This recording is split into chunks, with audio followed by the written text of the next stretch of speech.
च 52 प्रेबी संग। सिद्धार्थ अभिमन्यु के पीछे भागता हुआ बाहर तक आया, लेकिन अभिमन्यु उसके आने से पहले ही वहां से निकल चुका था। सिद्धार्थ अपने मन ही मन बड़बड़ाते हुए वापस अंदर जाने लगा। वह अपने मन ही मन धीरे से बोलता हुआ जा रहा था। उसकी आईब्रोज चढ़ी हुई थी। सच में अभिमन्यु बहुत तेज है, इतनी जल्दी यहाँ से निकला है कि मेरी पूरी बात भी नहीं सुन पाया होगा। काश वो अपने साथ फूलों का एक गुलदस्ता ले जाए। पूर्वी भाभी उसके इस तरह के लविंग जेस्चर से इम्प्रेस्ड हो जाएंगी और हो सकता है अभिमन्यु की बात बन जाए। उद्धरण चिन्ह। सिद्धार्थ इस बात से बहुत खुश था कि पूर्वी और अभिमन्यु की रिलेशनशिप धीरे धीरे सुधर रही है, देर से ही सही। अभिमन्यु को पूर्वी की कीमत तो पता चली। तारांकन। उधर दूसरी तरफ पूर्वी आज पूरा दिन अभिमन्यु के कमरे में थी। उसने कमरे को अपने तरीके से डेकोरेट किया था। वैसे तो अभिमन्यु का कमरा क्लीन ही रहता था, लेकिन पूर्वी ने उसे अपने तरीके से क्लीन और डेकोरेट करवाया था।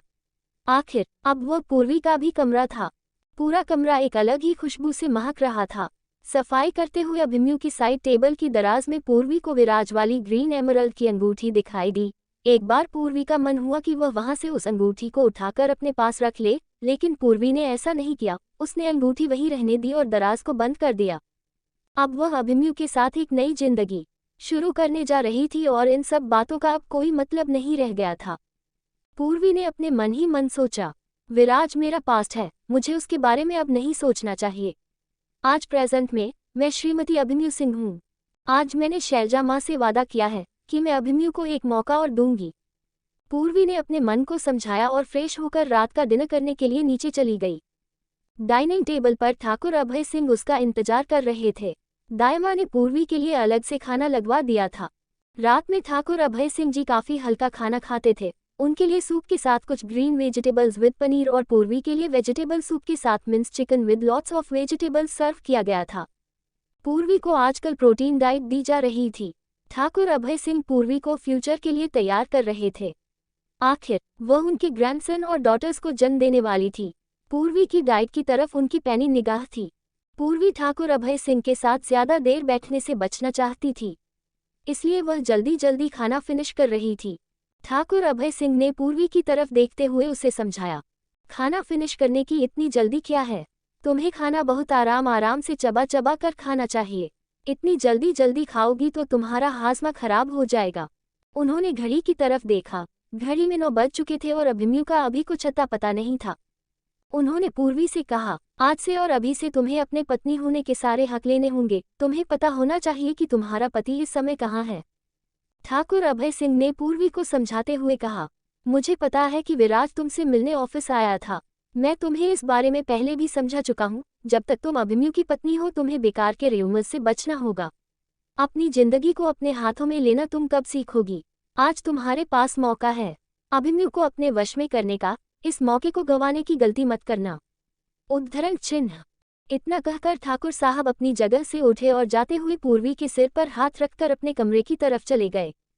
उनके जाने के बाद दायमा पूर्वी के पीछे आकर खड़ी हो गई और उसकी चौकीदारी करने लगी। दायमा के सामने पूर्वी को पूरा खाना फिनिश करना पड़ा और वह भी धीरे धीरे चबा चबा कर। खाने के बाद पूर्वी थोड़ी देर के लिए गार्डन में घूमने के लिए गई। गार्डन में बाहर अच्छी खासी ठंड थी। थोड़ी देर गार्डन में घूमने के बाद पूर्वी अपने और अभिमन्यु के कमरे में आ गई। गर्म पानी से शॉवर लेने के बाद उसने अपनी नाइटी निकाल कर पहन ली। उसे पता था कि उसे क्या करना है। उसके मन में बहुत घबराहट थी, लेकिन वह अपनी तरफ से पूरी कोशिश करना चाहती थी। बाथरूम के मिरर में उसने अपने आप को निहारा। उसने अपने फेस और पूरी बॉडी को मॉइस्चराइज किया। कुछ ब्यूटी प्रोडक्ट सच में कमाल करते हैं। उद्धरण। उसने अपनी सॉफ्ट स्किन को छूते हुए अपने आप से कहा। रात का रूटीन करने के बाद वह बिस्तर में आकर लेट गई। सुबह से काम करने की वजह से उसे नींद आ रही थी। तभी दरवाजे पर खटखटाने की आवाज आई। दरवाजे पर दायमा अपनी दवाइयां लेकर खड़ी थी। पूर्वी ने एक सांस में कप में रखी दवाई को पी लिया। दवाई पीने के बाद उसे नशा सा आने लगा और वह बिस्तर में जाकर लेट गई। पूर्वी बिस्तर में लेटने के बाद अपने मन ही मन सोच रही थी, मेरा और अभिमन्यु का रिश्ता समय के साथ इतना ज्यादा कॉम्प्लिकेटेड हो जाएगा। मैंने ये कभी नहीं सोचा था। आज से कुछ समय पहले तक अभिमन्यु मुझसे डाइवोर्स लेने के लिए इतना ज्यादा उतावला था कि वह मेरी तरफ एक नज़र देखना भी बर्दाश्त नहीं कर पा रहा था, और आज मैं उसके कमरे में उसके बिस्तर पर लेटी उसके आने का इंतजार कर रही हूँ। आज अचानक से वही अभिमन्यु पूर्वी के साथ अपने रिश्ते को एक मौका देना चाहता था। अचानक से अभिमन्यु इतना बदल जाएगा, पूर्वी इस बात को हजम नहीं कर पा रही थी। दवाई के नशे के कारण पूर्वी की आंखें बंद हो रही थीं। तारांकन, जिस समय अभिमन्यु फार्म हाउस पहुंचा उस समय रात के 10:30 बज चुके थे। घर के बाहर पूरा सन्नाटा था और कहीं दूर से झींगुरों की आवाजें आ रही थीं। गार्डन में चारों तरफ से शिवोली के फूलों की महक वातावरण को महका रही थी। अभिमन्यु ने गाड़ी को गैराज में खड़ा कर दिया और अंदर की सीढ़ियां से घर के अंदर घुसा। उसके कमरे से आती हुई हल्की सी रोशनी ने उसे एहसास दिलाया कि पूर्वी उसके कमरे में थी। उसके दिल में पूर्वी के लिए प्यार उमड़ रहा था। जैसे ही वह घर के अंदर घुसा उसका सामना दायमा से हो गया। दायमा उसके पास आई और बोली, मैं तुम्हारा खाना लगा रही हूँ। अभिमन्यु जल्दी से जल्दी पूर्वी के पास पहुंचना चाहता था। अभिमन्यु ने दायमा से कहा, मुझे ज्यादा भूख नहीं है। दायमा ने अभिमन्यु की तरफ देखा और कहा, तुम मुझे 10 मिनट दो, मैं अभी तुम्हारे लिए कुछ हल्का सा बना कर लेकर आती हूँ। बिना खाना खा मैं तुम्हें सोने नहीं जाने दूंगी। उद्धरण चिन्ह। दायमा ने अभिमन्यु की तरफ अधिकार से देखा और किचन की तरफ चली गई। दायमा अभिमन्यु के खाने पीने के बारे में अच्छी तरह से जानती और समझती थी। रात काफी हो चुकी थी। अभिमन्यु ने हल्की सी ड्रिंक कर रखी थी और पीने के साथ उसने थोड़ा बहुत खा भी रखा था। उन्होंने जल्दी से किचन में जाकर उसके लिए फ्रेश चिकन के साथ कुछ वेजिटेबल्स मिलाकर एक डिश प्रिपेयर करके अभिमन्यु के सामने 10 मिनट में लाकर सर्व कर दी। उन्होंने अभिमन्यु की तरफ देखकर कहा, थोड़ा सा खा लेने में कोई हर्ज नहीं है। खाली पेट सोने से तुम्हारा हाजमा खराब हो जाएगा और आधी रात में तुम्हें भूख लगेगी। उद्धरण चिन्ह। खाने के मामले में इस घर में दायमा से कोई बहस नहीं करता था। यहाँ तक कि ठाकुर अभय सिंह भी दायमा की बात मानते थे। तभी दायमा इतने सालों से सभी के खाने पीने का ख्याल रखती आई थी। अभिमन्यु ने खाना खाते खाते अचानक से पूर्वी के बारे में पूछा, क्या पूर्वी सो गई है? क्या आपने उसे आज रात की दवाएं और टॉनिक्स पिला दिए थे? दायमा ने अभिमन्यु की तरफ देखकर जवाब दिया, हाँ, मैंने समय से उन्हें सारी दवाएं दे दी थीं, लेकिन आज मैंने उनकी क्वांटिटी थोड़ी कम कर दी थी। उनका शरीर अभी बहुत कमज़ोर है, दवाइयों की हैवी डोज नहीं ले पा रहा। उन्हें अब एक अच्छी केयर की ज़रूरत है। वह कमरे में आराम कर रही हैं। खाना खाने के बाद अभिमन्यु अपने कमरे की तरफ जाने लगा। जाते जाते अभिमन्यु ने दायमा से कहा, आप पूर्वी की सेहत का बहुत अच्छी तरह से ध्यान रख रही हैं, उसके लिए आपका बहुत बहुत शुक्रिया। फ्यूचर में आपको ही उसकी डाइट का ध्यान रखना होगा। समझदार के लिए इशारा काफ़ी होता है। दायमा अच्छी तरह से समझ रही थी कि अभिमन्यु फ्यूचर में पूर्वी की डाइट की तरफ ध्यान देने के लिए क्यों कह रहा था। जाते हुए अभिमन्यु को दायमा बड़ी हैरानी से देख रही थी और उनकी आंखों में चमक और चेहरे पर रहस्यमयी मुस्कान थी। दायमा अपने मन ही मन सोच रही थी, कल सुबह सबसे पहले मैं बड़े साहब को ये खुशखबरी दूंगी। आज से पहले वह अपने बेटा और बहू के लिए बहुत ज्यादा चिंता करते रहे हैं। उन्हें जानकर कितनी खुशी होगी कि उनका बेटा उनकी बहू से प्यार करने लगा है और उसे उसकी चिंता होने लगी है। ये सोचते हुए उन्होंने किचन को समेटा और वहां की लाइट्स ऑफ करने के बाद अपने कमरे की तरह चली गई। तारांकन, अभिमन्यु ऊपर सीढ़ियां चढ़ता हुआ जा रहा था और उसके मन में दायमा के लिए रिस्पेक्ट बढ़ रही थी और वह उनके बारे में सोच रहा था। दायमा हमारे घर में बहुत सालों से हैं। वह हमेशा हमारे घर के सभी लोगों की हेल्थ का ध्यान रखती आई है। अगर वह कह रही है कि पूर्वी का शरीर अभी कमज़ोर है तो वह सही कह रही होंगी। दायमा को दवाइयों की अच्छी जानकारी होने के कारण वह हम सब की सेहत का ख्याल रखती है और हमारी सेहत के हिसाब से ही हमें खाना खिलाती है। मेरे पिता की सेहत का राज दायमा की कुकिंग ही है और जब मुझे कुछ समय पहले एक एक्सीडेंट में चोट लगी थी तो उनकी ही दवाइयों के कारण मैं जल्दी रिकवर कर पाया था। मुझे उनकी मेडिकल स्किल पर कोई डाउट नहीं है। वह पूर्वी का ध्यान बहुत अच्छे से रख लेंगी। ये सब सोचता हुआ जैसे ही वह अपने कमरे के दरवाजे के सामने आया, उसने बहुत धीरे से कमरे का दरवाज़ा खोला। अब ये कमरा उस अकेले का ही नहीं था, अब इसमें उसका रूम पार्टनर आ गया था। जब वह कमरे में घुसा उसने पूर्वी को सोते हुए देखा। वह एक पल उसे देखता रहा। उसे सोते हुए देखकर अभिमन्यु के मुंह से निकला, उफ, सोते हुए कितनी प्यारी लगती है। मुझे घर जल्दी आना चाहिए था।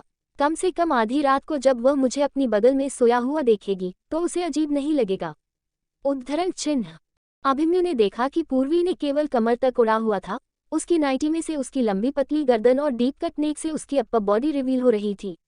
अभिमन्यु ने उसे ऊपर तक उड़ा दिया, उसके मुलायम गालों को अपने हाथों से छूते हुए उसके बहुत पास आकर प्यार से उसके गालों पर किस करते हुए धीरे से कहा, आई लव यू पूर्वी, मैं दिल से कह रहा हूँ, मुझे इस तरह से तुमसे प्यार हो जाएगा मैं खुद समझ नहीं पा रहा। तुमने बहुत अच्छा फैसला लिया। इस कमरे में आने का। आज मैं बहुत खुश हूँ तुम्हें यहाँ अपने पास देखकर। मुझे कोई जल्दी नहीं है, तुम आराम से सो सकती हो। Good night my love. इतना कहकर अभिमन्यु फ्रेश होने के लिए बाथरूम में चला गया। जैसे ही बाथरूम का दरवाजा बंद हुआ पूर्वी ने आंखें खोलकर देखा। वह आधी नींद में थी। उसे लगा कि वह सपना देख रही थी कि अभिमन्यु उसे किस कर रहा है और उसके बालों को सहलाते हुए उसे गुड नाइट कह रहा है। पूर्वी ने अपने गाल पर हाथ लगाकर मन ही मन सोचा, क्या मुझे भ्रम हो रहा है? अब वह मुझे सुनाई भी दे रहा है। पूर्वी का मन कर रहा था कि वह जोर से अपने बालों को खींचे। आज तो दायमा की दवाई से भी उसे ड्राउजनेस फील नहीं हो रही थी। आज तो मैं पूरे होश में थी। वह अभिमन्यु ही था। उसने अपने आप को कंबल से पूरी तरह से ढक लिया और सोने की कोशिश करने लगी। उधर इस बात से अनजान अभिमन्यु बाथरूम में गर्म पानी के शावर के नीचे खड़ा होकर पूर्वी के बारे में सोच रहा था। She is so delicate, her skin is too soft. मैं खुद को उसके नजदीक जाने से कैसे रोक पाऊंगा? आज वो पूर्वी के साथ फर्स्ट टाइम नाइट स्पेंड करने वाला था। उसने नहाने के बाद अच्छी तरह से माउथ वॉश से अपना गला साफ किया। बाथरूम से सटे हुए ड्रेसिंग रूम की अलमारी से अपना नाइट सूट निकला और सोने के लिए अपने बेड पर आकर लेट गया। उसकी आंखों में नींद नहीं थी। वह अपने बगल में सोई हुई पूर्वी को बड़े प्यार से देख रहा था। पूर्वी उसके इतने करीब थी और उसे अपनी फीलिंग्स को कंट्रोल करना पड़ रहा था। अचानक से पूर्वी ने अभिमन्यु की तरफ करवट बदली। पूर्वी का एक हाथ अभिमन्यु की छाती पर था। अभिमन्यु खिसककर उसके और पास आ गया। उसके जवान खून में उबाल आ रहा था। वह चाह कर भी अपनी फीलिंग्स को कंट्रोल नहीं कर पा रहा था। उसने पूर्वी के नजदीक जाकर उसके होठों पर किस कर लिया। पूर्वी इस समय नींद और दवाई के पूरे सुरूर में थी। उसने अपनी आंखें हल्के से खोली और अभिमन्यु की तरफ प्यार से देखने लगी। पूर्वी अभिमन्यु के और करीब आ गई। वह अभिमन्यु को रोक नहीं रही थी और बहुत प्यारी लग रही थी। अभिमन्यु के साथ उसकी फीलिंग्स जुड़ गई थी। आज वह भी हद से गुजर जाना चाहती थी। दोनों एक दूसरे में खोते जा रहे थे। अभिमन्यु एक भंवरे के समान पूर्वी के फूलों जैसे शरीर में समा रहा था। दोनों एक दूसरे के साथ सारी सीमाएं पार करना चाहते थे। शरीर की भी अपनी ज़रूरतें होती हैं और अभिमन्यु और पूर्वी दोनों अपनी बॉडी की डिमांड्स को कंट्रोल करते हुए आ रहे थे। इतने दिनों की फीलिंग्स आज बह जाना चाहती थी। सुबह जब पूर्वी सोकर उठी तो उसकी नज़र सबसे पहले अभिमन्यु पर गई और उसके कपड़े पलंग के नीचे पड़े हुए थे। उसने जल्दी से उन कपड़ों में से अपनी नाइटी उठाए और रजाई में बैठे बैठे ही बड़ी मुश्किल से उसने उसे पहन लिया। अभिमन्यु चैन से सो रहा था। उसे देखकर ऐसा लग रहा था जैसे बरसों बाद सोया हो। उसके चेहरे पर एक अलग सा सुकून नजर आ रहा था। पूर्वी ने जल्दी से बिस्तर से उठने की कोशिश की लेकिन उसका पूरा शरीर थका हुआ सा महसूस हो रहा था। उसके पैर कांप रहे थे। वह हिम्मत करके पलंग से उठी और बाथरूम की तरफ फ्रेश होने के लिए चली गई। दूसरी तरफ अभिमन्यु सोने का नाटक कर रहा था। कल रात में जो पूर्वी और उसके बीच में हुआ वह पति पत्नी के रिश्ते की मजबूती की शुरुआत भर था। अभिमन्यु खुद को बहुत फ्रेश और लाइट फील कर रहा था। उसने अपने कपड़े उठाए और उन्हें पहन लिया। पूर्वी अभी भी बाथरूम के अंदर ही थी। पूर्वी ने फ्रेश होने के बाद शीशे में खुद को देखा। उसके गले पर लाल रंग के निशान देखकर उसे शर्मा रही थी। उसके चेहरे पर एक अजीब सी चमक थी। अब वह एक कुंवारी लड़की नहीं रह गई थी। आज मिरर में एक पत्नी खड़ी थी। पूर्वी मिरर में देखकर अपने आप से सवाल कर रही थी, अभिमन्यु तुम बहुत फ्रेबी हो। मैं तुम्हारे साथ बहक गई। अब मैं तुम्हारे सामने कैसे आऊंगी? उसे बहुत शर्म आ रही थी। तभी अभिमन्यु ने बाहर से दरवाज़ा खटखटाया और जोर से बोला, पूर्वी जल्दी निकलो, मुझे